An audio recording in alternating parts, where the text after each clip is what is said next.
Hey guys, in this video I'm unboxing and trying for the first time Roy Adams' Treadle hammer over at Christ-Centered Ironworks. Roy and his wife Jess are kind enough to, during their live streams, they give quite a few things away. The biggest giveaway is at Christmas when they have the Great Blacksmith Christmas giveaway. The first year they started giving away these larger items was 3 years ago. They gave away an anvil. The next year they gave away a swage block from Holland Anvil, and the anvil was also from Holland Anvil, from the same company. Last year they gave away a Mr. Volcano forge, and this year they're giving away the Treadle hammers that they make over there in Roy's shop. And I was lucky enough to be the winner, the first giveaway, which is for the month of January. They do it once a month. Very easy to get a chance to win it. I'm not saying it's easy to win, but if you don't go and visit his live streams, you have no chance at all. So go to Roy's page and subscribe, hit the notification bell, and this way you'll know when the live streams are coming up and he has the giveaways. Not to mention he's got so many great videos. You learn a lot. I learned quite a bit from watching Roy's videos. So I'm unboxing the Treadle hammer here. 1/4-inch material, heavy duty, and he's got a bag of hardware there that he definitely did not scrimp on the hardware. That's for sure. So the way you win is once you're watching the live stream, Jessica will give you a heads up of what's coming up. They might give away a pack of stickers, some hook blanks, some flower blanks. People have donated to give away hammer. They give away hammers. So there's quite a few things that you can win. Once Jessica announces what's coming up for the giveaway, you will have to comment. So on this particular item here, I commented hammer. And what Jessica will do is she will scroll through all the comments and randomly stop at one name, and that's who wins. And I was fortunate enough to be that name. So here's all the hardware. Like I said, he certainly didn't scrimp on that. Now, initially, I was going to do a video on setting up the entire tool. But then I realized that Roy has a video on his channel that goes into great detail of how to set this thing up. And there was really no reason for me to do another video when, I mean, after all, this is his piece of work, and who better would know how to set it up than the maker himself, right? But I left this clip in, yeah, just for the heck of it.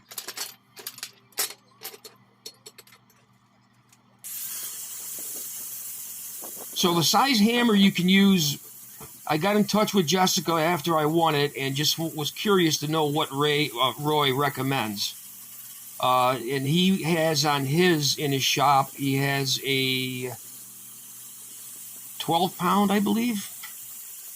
I think he's got a 12-pound like what I'm using. I went to Harbor Freight and picked up a new hammer, and you can see here I'm grinding off that hard edge that is, otherwise that'll leave a bunch of marks.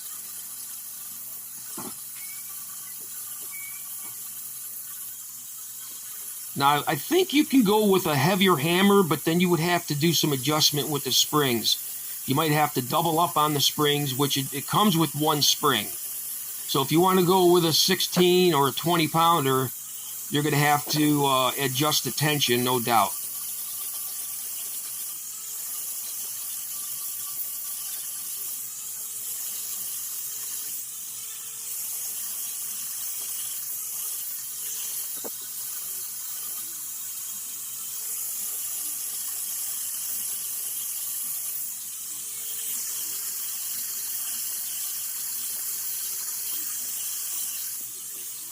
And here I'm just putting a hammer in between the two plates, and I'm going to secure it down.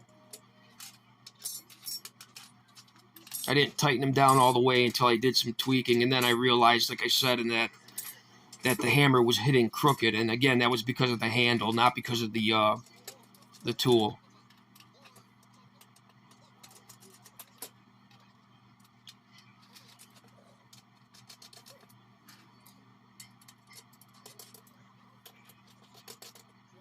I did find one thing for sure, and Roy in the video, he uses his impact gun, the air gun. You can see here I'm just using a ratchet. It could be done, it's a little bit slower, but I highly recommend air tools to put this thing together because of all the parts and pieces. So there it is. It's all set up. Like I said, this is going to be the very first time I'm using it, so there's going to be a little bit of tweaking here and there to do to get it exactly the way you want it. Now that foot pedal there I added, that it does not come with that. And the reason I added it was so that I can keep my heel on the ground and you still get just as hard a hit. You don't have to get your foot up on that 2x4 and pound down on it. Push down real hard. It's you can see how I just moved it by hand really easily.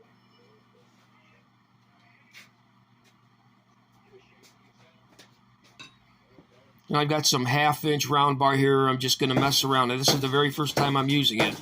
I'm just going to square off the end. I was really surprised at how hard this thing hit. I was not expecting it to hit as hard as it does.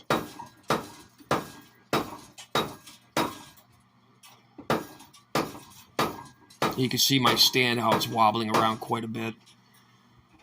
This is the stand I had for my very first anvil, so I made it out of 6x6s, which is certainly overkill for that little piece of railroad track. I wish I had a small anvil to put on there, but I had this piece of track laying around, so I figured, what the heck, I'll just use it. Ideally, what I want to do is get a 20-pound sledgehammer and just put it on end. And the one reason I'd like to do that is because when you're if you're doing any type of work where you're texturing and you have you're holding the tool in your hand, you know exactly where to set it. And there's just a close-up of that pedal that I made.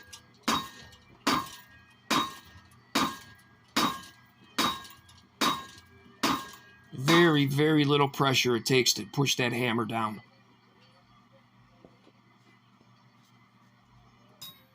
Now this here is some 1-inch stock, 1 inch by 3/16, I believe. And if you look closer, you can see how that hammer's tilted just a little bit. It's leaning to our left as you're looking at it. And I have to adjust that. I want it to hit square.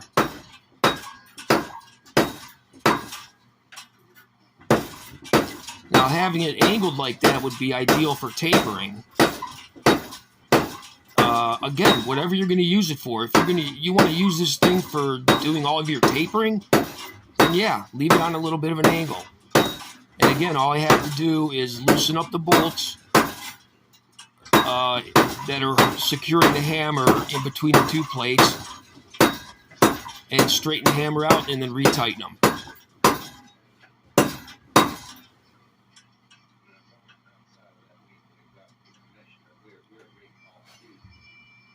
Coming up here, I'm going to do a little bit of texturing. You can see what I mean about adjusting it.